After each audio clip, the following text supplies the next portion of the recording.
الماعون نام۔ آخری آیت کے آخری لفظ الماعون کو اس سورہ کا نام قرار دیا گیا ہے۔ زمانہ نزول: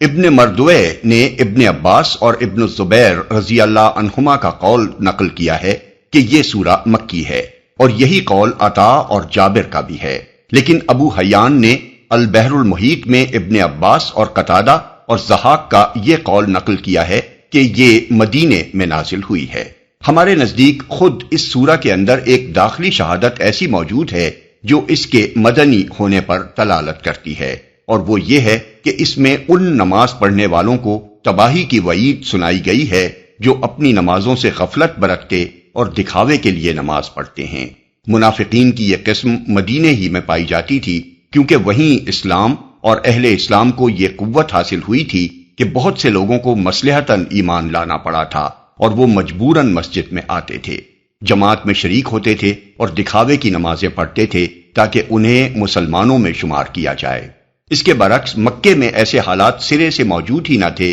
کہ وہاں کسی کو دکھاوے کی نماز پڑھنی پڑتی۔ وہاں تو اہل ایمان کے لیے نماز با جماعت کا اہتمام بھی مشکل تھا، ان کو چھپ چھپ کر نماز پڑھنی پڑتی تھی، اور کوئی علانیہ پڑھتا تھا تو جان پر کھیل کر پڑھتا تھا۔ منافقین کی جو قسم وہاں پائی جاتی تھی وہ ریاکارانہ ایمان لانے اور دکھاوے کی نمازیں پڑھنے والوں کی نہیں، بلکہ ان لوگوں کی تھی جو رسول اللہ صلی اللہ علیہ وسلم کے برسر حق ہونے کو جان اور مان گئے تھے، مگر ان میں سے کوئی اپنی ریاست و وجاہت اور مشیخت کو برقرار رکھنے کی خاطر اسلام قبول کرنے سے گریز کر رہا تھا، اور کوئی یہ خطرہ مول لینے کے لیے تیار نہ تھا کہ مسلمان ہو کر ان مصائب میں مبتلا ہو جائے جن میں وہ ایمان لانے والوں کو اپنی آنکھوں کے سامنے مبتلا ہوتے دیکھ رہا تھا۔ مکی دور کے منافقین کی یہ حالت سورہ عنکبوت آیات 10 اور 11 میں بیان کی گئی ہے۔ تشریح کے لیے ملاحظہ ہو تفہیم القرآن جلد سوم العنکبوت حواشی 13 تا 16۔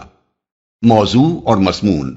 اس کا موضوع یہ بتانا ہے کہ آخرت پر ایمان نہ لانا انسان کے اندر کس قسم کے اخلاق پیدا کرتا ہے۔ آیت 2 اور 3 میں ان کفار کی حالت بیان کی گئی ہے جو علانیہ آخرت کو جھٹلاتے ہیں، اور آخری 4 آیتوں میں ان منافقین کا حال بیان کیا گیا ہے جو بظاہر مسلمان ہیں مگر دل میں آخرت اور اس کی جزا و سزا اور اس کے ثواب و عقاب کا کوئی تصور نہیں رکھتے۔ مجموعی طور پر دونوں قسم کے گروہوں کے طرز عمل کو بیان کرنے سے مقصود یہ حقیقت لوگوں کے ذہن نشین کرنا ہے کہ انسان کے اندر ایک مضبوط اور مستحکم پاکیزہ کردار عقیدہ آخرت کے بغیر پیدا نہیں ہو سکتا۔